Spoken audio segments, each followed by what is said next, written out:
Hi guys, so today I want to do a quick review on solving for a variable. We're going to go through a few examples. We're going to go from simple to a little more complicated. So let's go ahead and start with a single step equation. So let's say we have 2 plus x is equal to 4. Okay, so again, the point of this is we want to solve for the variable. We want to solve for x. We want this x to be by itself. So remember, the basics is whatever you do to one side of the equal sign, you have to do to the other. Okay, so what I like to do to make it more clear, I'll make a line down the middle, so that way I know that I need to do the same thing here and the same thing over here. Okay, I just can't do it to one side. So I want this x to be by itself, so I need to get rid of this 2. So I have to make it equal to 0. So the way I'm going to do that, because this is positive, I'm going to do minus 2. And again, what I do to one side, I have to do to the other. Okay, so 2 minus 2 is 0, so I can cross that off. So then x is equal to, and then what's 4 minus 2? 2. So x is equal to 2. So let's do another example. Let's say I have 4 plus x is equal to 10. Same thing. I'm going to make my line down the middle. That way I know that what I do to one side, I have to do to the other. So again, I want this x to be by itself.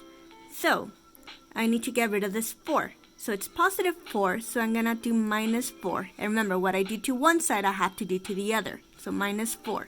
So we cross that out. So x is equal to 10 minus 4, which is 6. So that's my single step one, okay? So now we're going to add, what if the number is negative, okay? So let's see, let's go a little bit lower. So let's say we have x minus 3 is equal to 7. So again, I'm trying to solve for that x, okay? So I'm going to make my line, because what I do to one side, I have to do to the other. Again, I want this x to be by itself, and this is negative 3. So again, I want to make this equal to 0 because I want that x to be by itself. So negative 3, make it into 0, so I'm going to add 3 on both sides. Okay, so now negative 3 plus 3 is 0, so I cross that out. So I'm only left with the x. So x is equal to 7 plus 3, 7, 8, 9, 10. Right there. So let's do one more example if we have a minus, okay? So let's say we have, well actually let's make it a little more complicated. Let's say we have negative 4 plus x is equal to 9. So we have negative 4 plus x is equal to 9. Same thing, I'm going to do my line down the equal sign, so I know that what I do to one side of the line, I have to do to the other. So now, we have negative 4 plus x. I want to get rid of this negative 4. So again, how do I make negative 4 equal 0? That means I need to add 4 on both sides. Okay? So now I'm going to cross that out because negative 4 plus 4 is 0. So then x is equal to 9, 10, 11, 12, 13. Right there. Okay? So this is kind of like the more simple. So now what if we're adding or multiplying? So let's go ahead and do those examples. So let's say we have 3x is equal to 9. Okay? So again, what I do to one side of the line, I have to do to the other. Now the difference is here, we don't want to get rid of this x. So that 3 needs to turn into 1. Because if it's 0, 0 times x is just 0. And that's not what we're trying to do. We're trying to get this x to be by itself. So the way we're going to do that, guys, is we're going to divide both sides by 3. Because this number divided by the bottom number is equal to 1, right? 3 divided by 3 is 1. So that's the way you do it each time.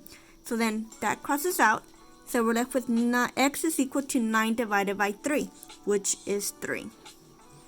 Sometimes this fraction doesn't divide easily, and that's fine. You can just leave the fraction. This one did. So let's say we have 6x is equal to 1. Okay, So again, I'm going to do my line down the equal sign because what I do to one side, I have to do to the other.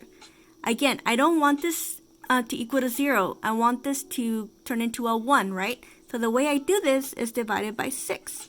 And remember, what I do to one side, I have to do to the other. So 6 divided by 6 is 1, so I can cancel that out. So then x is equal to 1/6. Okay? So for our last example, guys, let's try multiplication. So let's say we have, well, this is multiplication, so division. Let's say we have x over 4 is equal to 3. So now again, I want this to equal to 1, right? So what I'm going to do, I'm going to multiply both sides by 4. The reason why, guys, because this would be like 4 over 1, right? So then if you multiply across, that would be 4 divided by 4. So it's another way of doing that. So then that cancels out. Oops, I forgot to do my line, guys. So that cancels out. And again, what I'm doing to one side, I do to the other. So then x is equal to 12. So let's do one more division example. So we have, let's say x over 3 is equal to 16. So again, I'm going to do my line. Because what I do to one side, I have to do to the other. And I'm going to multiply by 3. Like we did here, guys, it's like multiplying by the fraction. So it would be 3 over 3. Think about it that way, okay? So then that cancels out because that's equal to 1. So then x is equal to 16 times 3. Now, I'm not good at mental math, so I'm going to do it on the right here. So 16 times 3, that's 18. And 4, so 48.